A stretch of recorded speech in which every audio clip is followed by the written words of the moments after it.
Daddy's cooking. Pwede na yan. Okay na to. Tom yum. Ayan, may pusit, merong crab meat. Crab stick. Crab stick. May hipon, may kutsara. Hipon. Merong May tigapagluto. tom yum paste. Nagisa na ni Mr. Nilagay na ang pusit. Nilagay na rin.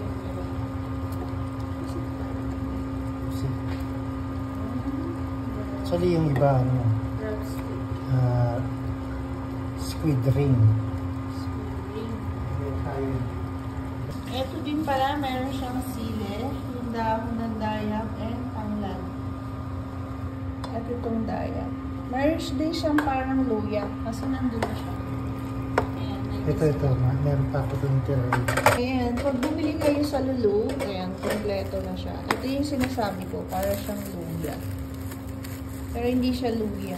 May tawag dyan, yung mga Thailand. Ito Thailand. Complete na yan, set. Makulo na po siya. Pwede na yan.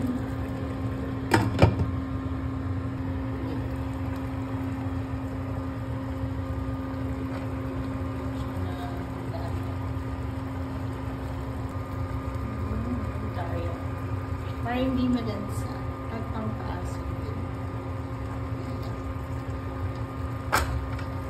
Ito marami sa Pilipinas niyan. Yan, nilalagyan talaga ng dahon. Ito pampabango yan.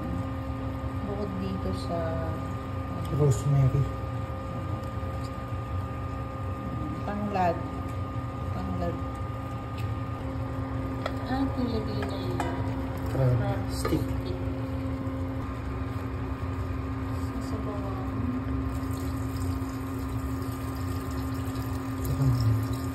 Masabaw pa lang yun. Masabaw yun. Pakuluan mo na yan. Okay na.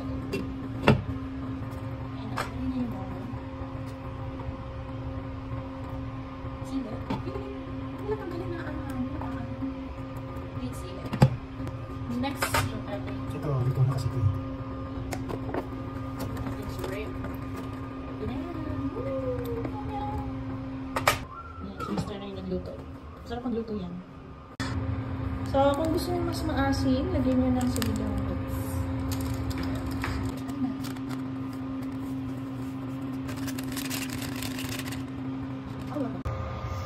Bango niya, oh. Alam mo yung amoy ng daya. Saka yung tanglad, pag pinagsama mo siya, bango niya.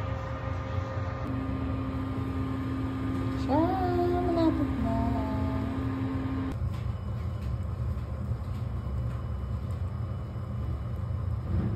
Ano siya? Sarap niya. Ito yung pusit. Sarap. Ay, wala siyang ano. Yung, ito. Fish fillet. Tapos, shrimp. Yung, ano, yung crab meat. Kasi medyo, ano, maghihiwa-hiwalay talaga yan. Ayan siya. Kain tayo. Sarap niya, bango. Sa luto ni Daddy. Sarap. Sarap ng sabaw. Niya. Templado. More soup. Kain tayo. Kain tayo.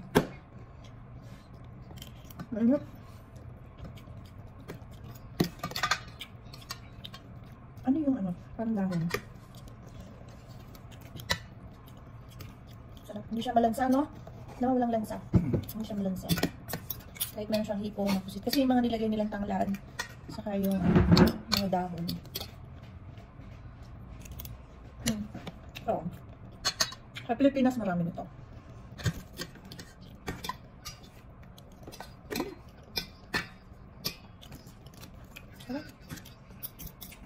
More sabaw. Kain tayo. Mainit. Crab meat.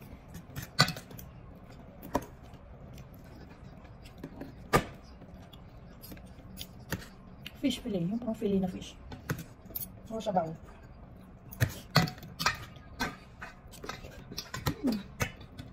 Hipon. Kahit may allergy ako sa hipon.